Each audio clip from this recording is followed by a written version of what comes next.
大家好，我哋今日嚟介紹一下我哋製造呢個作品，叫做 Hydro Plan。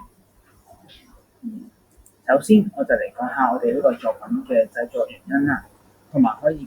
期望呢個作品可以達到啲乜嘢嘅目標。第一，我希望我哋呢個作品可以減低種植嘅難度，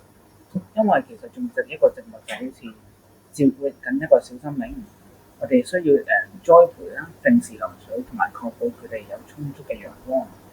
而第二，我希望呢個作品可以增加種植嘅趣味性，因為我哋呢個作品嘅淋水過程咧係全自動化嘅，而手機亦都有一個界面可以定時去睇一啲關於植物嘅情況。而第三，我都希望我哋可以幫助呢個作品去幫助照顧植物，因為例如話有好多人依家都係去出門去翻工啦，佢哋唔得閒嘅時候，一個裝置可以自動嘅接手去照顧呢個嘅職責，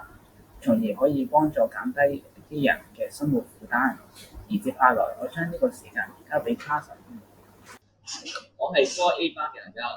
而家呢個界面係土壤、傳感器啦、水泵同埋 microbit 組成嘅我哋嘅作品。而家呢入面咧有用戶嘅 UI 啊，同埋成個系統嘅內核嚟嘅。而我哋咧喺全經入面咧加入咗最重要嘅功能藍牙，將 microbit 佢所獲得嘅數據咧傳到去 Ad Inverter 入邊，然之後再轉化為 UI 嘅界面，俾用戶去 check 到成個植物嘅數據，或者係土壤嘅濕度等等。同時咧，我哋亦都加入咗藍牙嘅控制啊，同埋呢個嘅藍牙嘅查詢同埋檢查。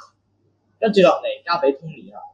咁跟住落嚟，我就會介紹一下我哋呢個設計嘅首要目標啦，就係為咗減碳而整嘅。同時，我哋呢個設計亦都達成咗 SDG 嘅目標。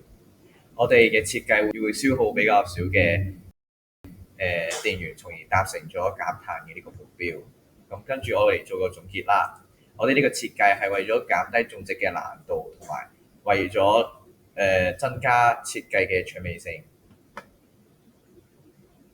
多謝大家。